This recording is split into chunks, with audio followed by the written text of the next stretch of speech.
नमस्कार। Social media पर आजकल हर जगह एआई से बने एनिमेशंस छाए हुए हैं, है ना? अगर ये देखकर मन में सवाल आता है कि आखिर ये सब है क्या और बन कैसे रहा है, तो बस आप एकदम सही जगह पर हैं। चलिए मिलकर इस नई दुनिया को समझते हैं। ठीक है, तो इस पूरी पड़ताल में हम 5 खास चीजों पर बात करेंगे। सबसे पहले, ये एआई एनिमेशन का जो विस्फोट हुआ है, वो क्या है? फिर इन वायरल वीडियोस के पीछे का ब्लूप्रिंट समझेंगे। उसके बाद देखेंगे कि क्रिएटर्स कौन से एआई टूल्स इस्तेमाल कर रहे हैं और ये कहानी कहने की एक नई भाषा कैसे बन गई है। और आखिर में हम बात करेंगे कि क्रिएशन का भविष्य कैसा होने वाला है। तो चलिए शुरू करते हैं पहले हिस्से से। आखिर ये 3D एनिमेटेड शॉट्स आए कहां से और ऐसा क्या हुआ कि ये रातों रात इंटरनेट पर हर जगह दिखने लगे। और जब अपनी सोशल मीडिया फीड में ऐसे वीडियोस बार बार आते हैं तो एक सवाल तो मन में आता ही है कि आखिर ये सब बन कैसे रहा है। अच्छा, इनकी पहुंच कितनी जबरदस्त है, इसका अंदाजा बस इस एक बात से लगाइए। एक सोर्स एलेक्स क्रिश्चियन बताता है कि एक बिल्कुल नए चैनल ने सिर्फ 2 हफ्तों में और केवल 11 शॉर्ट वीडियोस से 13.5 करोड़ व्यूज हासिल कर लिए। मतलब ये वाकई कमाल की बात है। तो सवाल ये उठता है कि क्या ये सब सिर्फ किस्मत का खेल है? जी नहीं, बिल्कुल नहीं। इसके पीछे एक सोची समझी रणनीति है, एक पूरा का पूरा वर्क फ्लो है। तो चलिए इस ब्लूप्रिंट को डिकोड करते हैं।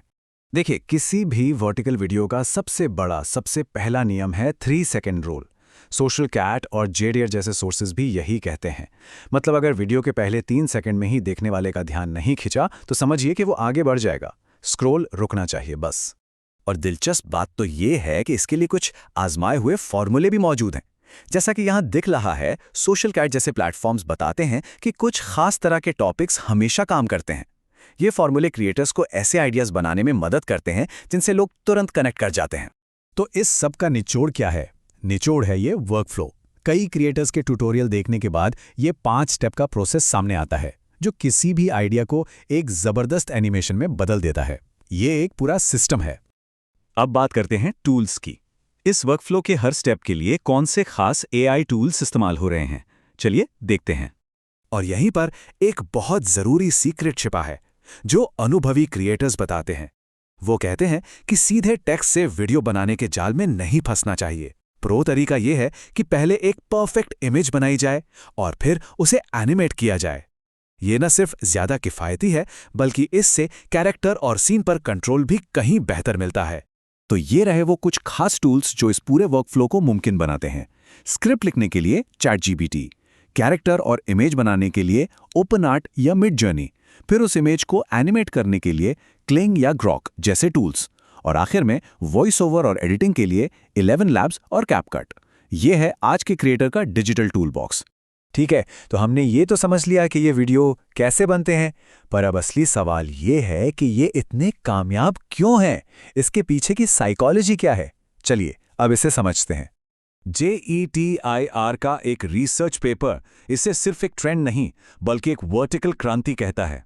सोचिए, हम में से 90% लोग अपना फोन वर्टिकली यानी सीधा पकड़कर ही इस्तेमाल करते हैं, और इसी आदत ने मीडिया देखने का पूरा तरीका ही बदल कर रख दिया है।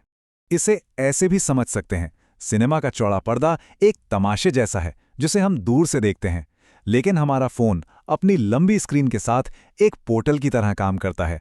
ये बहुत पर्सनल है, बहुत इंटीमेट है और एक फेस टाइम कॉल जैसा कनेक्शन बनाता है जो हमें कहानी के अंदर खींच लेता है।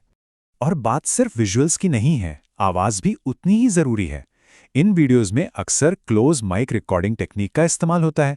इससे ऐसा महसूस होता है जैसे कहानी सुनाने वाला सीधे और बहुत करीब से बात कर रहा है।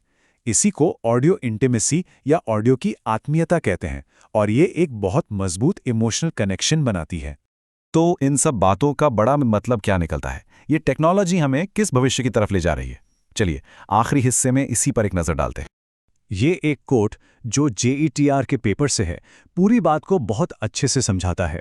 वर्टिकल वीडियो इतिहास का पहला विजुअल फॉर्मेट है जिसे आंख के लिए नहीं बल्कि हाथ के लिए डिजाइन किया गया है। मतलब ये हमारे डिवाइस पकड़ने के तरीके से जुड़ा है, ना कि सिर्फ दुनिया को देखने के तरीके से। और इसका जो सबसे बड़ा नतीजा है वो है कहानी कहने का लोकतंत्रीकरण। मतलब अब अपनी बात कहने के लिए एक विजुअल कहानी बनाने के लिए किसी बड़ी टीम या महंगे स्टूडियो की जरूरत खत्म हो गई है। जिसके हाथ में फोन है वो एक स्टोरी टेलर है।